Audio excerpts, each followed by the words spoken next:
আসসালামু আলাইকুম এভরিওয়ান।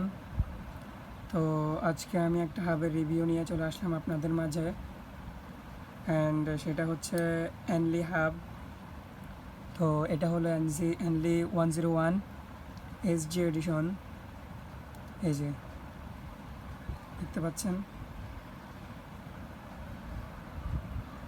এটা সম্পর্কে আমি কিছু বলবো। দেখতে পাচ্ছেন এটা অনেক সাউন্ড, কিন্তু এটা আসলে এরকম সাউন্ড হয় না।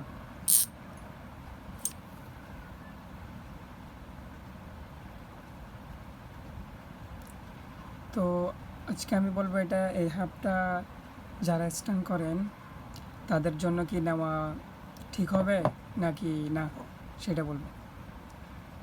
তো এই হাবটা হচ্ছে গিয়ে আপনারা স্ট্যান্ডের জন্য না নেওয়াই ভালো।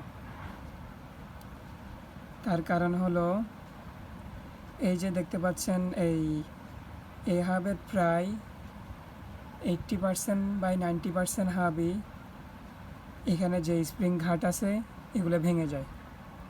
এই যে স্প্রিং ঘাট আছে এগুলো ভেঙে যায়, তো দেখতে পাচ্ছেন।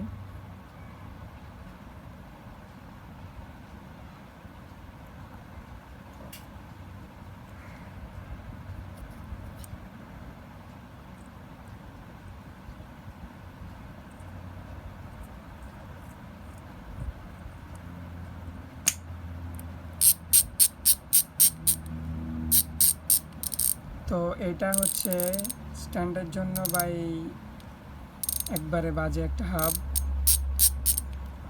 এটা আপনারা প্রায় অনেকে ইউজ করেন। তো যারা এখনও সমস্যা দেখতে পান নাই তারা একটু সাবধানে ইউজ করবেন। এটার মূলত এগুলো ক্ষয় হয়ে যায় তাড়াতাড়ি।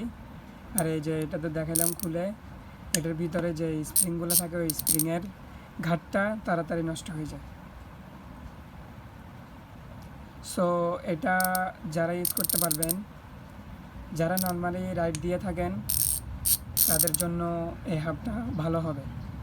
আর স্ট্যান্ডার্ড জন্য আশা করি এটা কেউ নেবেন না। তো এই সাউন্ড সম্পর্কে কিছু বলি। এই সাউন্ডটা হচ্ছে মূলত ভিতরে আপনার স্প্রিং একটা করে থাকে। তো আমি যার থেকে নিয়েছিলাম, মানে একটার জায়গায় 3টা করে স্প্রিং লাগানো হয়েছে মডিফিকেশন করে, যার কারণে এটা এতটুকু সাউন্ড হয়।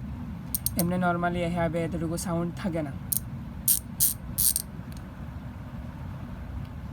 তো আশা করি বুঝতেই পারছেন, এই হাব সম্পর্কে আমার আর কিছু বলার নাই। যারা এই হাবটা আমার থেকে নিতে চান তারা জাস্ট এই জিনিসটা চেঞ্জ করতে হবে। এই জিনিসটা চেঞ্জ করে ইউজ করতে পারবেন। আর যদি চান যে আমি এরকম সাউন্ডে ইউজ করব, তাহলে আপনি জাস্ট এই যে এটা নতুন করে কিনে এখান থেকে 2-1টা স্প্রিং ওই নতুনটাতে লাগাই দিলে বাস এরকম সাউন্ড হয়ে যাবে। আর যদি কারো কাছে এই জিনিসটা থাকে বা আপনারা সেল করতে চান, তাহলে আমার সাথে ইনবক্সে যোগাযোগ করবেন। ওকে, ধন্যবাদ।